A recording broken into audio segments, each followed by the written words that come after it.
अभी तो हमने चीजों को ऊपर ऊपर से पढ़ लिया, लेकिन साइंस क्या कहती है अब ये पढ़ते हैं कि साइंस के अकॉर्डिंग पूरा पर्सपेक्टिव ही बदल जाएगा तुम्हारा। तो साइंस के अकॉर्डिंग जब कोई इंसान मर रहा होता है या मर चुका होता है ना, तो उसका जो दिल यानी कि हार्ट होता है, जिसका काम ब्लड पंप करने का होता है, वो रुक जाता है। तो जैसे ही आपका दिल पंप करना बंद कर देता है ब्लड को, आपकी पूरी बॉडी में ब्लड यानी खून की कमी हो जाती है और इसी के साथ साथ ऑक्सीजन की भी कमी होने लगती है, क्योंकि जो खून है वो आपके हर एक बॉडी पार्ट तक नहीं पहुंच पाता।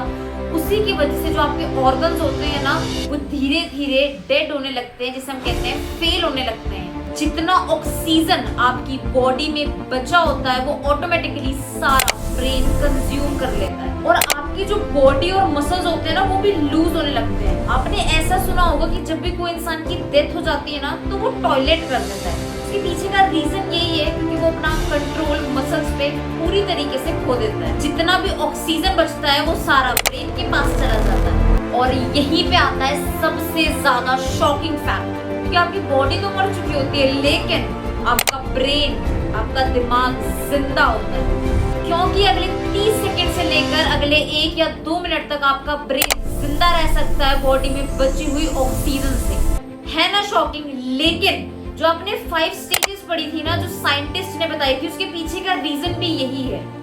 और इसके पीछे ना साइंटिस्ट ने रिसर्च की और ये पता लगाया कि जो लिमिटेड ऑक्सीजन हमारे ब्रेन में प्रेजेंट होती है ना, उससे हमारा पूरा ब्रेन तो नहीं, लेकिन कुछ पार्ट्स जो रिस्पॉन्सिबल पार्ट्स होते हैं वो चल रहे होते हैं। कह सकते हो सपने दिखाने के लिए, यानी कि वो जो रिस्पॉन्सिबल पार्ट्स होते हैं या तो वो फ्लैशबैक दिखा रहे होते हैं या तो ड्रीम्स दिखा रहे होते हैं। यानी साइंस के अकॉर्डिंग जितनी भी 5 स्टेजेस आपने सुनी, ये सब साइंस का खेल है, यानी कि आपके दिमाग का। और इसी कॉन्सेप्ट को हम हेलुसिनेशन भी कहते हैं। यानी ये जो आपको ऐसा लग रहा है कि आप हवा में उड़ रहे हो, कि आप सच में उड़ नहीं रहे हो, लेकिन आपका दिमाग आपको ऐसा फील करवा रहा है कि आप उड़ रहे हो। और यानी साइंस के अकॉर्डिंग जो चार्ल्स की 5 स्टेजेस थी ना, वो थ्योरी वो एकदम फेक थी। लेकिन हाँ, आप आसपास के लोगों की बात सुन सकते हो तब तक जब तक आपके ब्रेन में ऑक्सीजन प्रेजेंट है।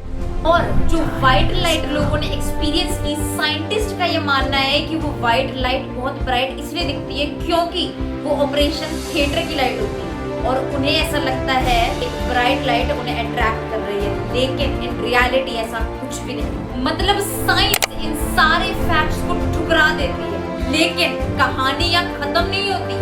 अगर आपने ध्यान से सुना हो तो 5 स्टेजेस गलत हो सकती है, लेकिन गरुड़ पुराण में 3 बातें जो मेंशन हुई, उसमें से 2 बातें बिल्कुल सही हैं। पहली बात जो कि गरुड़ पुराण में लिखी है कि जो डेथ है वो एकदम स्लो प्रोसेस है, जो कि साइंस भी कहती है कि सबसे पहले आपका दिल रुकता है, यानी कि हार्ट काम करना बंद करता है, उसके बाद आपके ऑर्गन्स और फिर आपका ब्रेन यानी दिमाग। और दूसरी चीज कि जब हम मर जाते हैं तो हमारा ब्रेन अपने आसपास के लोगों की बातें सुन सकता है।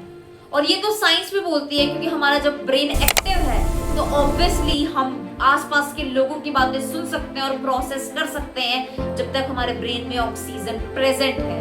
पर तीसरी चीज जो गरुड़ पुराण में बताई है कि हमारा जो सोल है, हमारी आत्मा, वो हमारी बॉडी से अलग हो जाती है, जबकि साइंस कहती है कि ऐसा कुछ भी नहीं होता। लेकिन सोचने वाली बात है, अगर गरुड़ पुराण में मेंशन 3 बातें हैं और उसमें से 2 सही है, तो क्या पता ये तीसरी वाली भी सही हो। क्या पता हमारे पास इतनी एडवांस टेक्नोलॉजी ही ना हो, और क्या पता आज से कुछ साल बाद जब हमारी साइंस और एडवांस हो जाए तो वो इस बात को भी प्रूव कर दे। तो अभी तक के जितने भी वैलिड पॉइंट्स थे वो मैंने आपको सब क्लियर कर दिए। अब आपका क्या ओपिनियन है इस बारे में, मुझे कमेंट्स में जरूर बताना। Thank you so much for watching.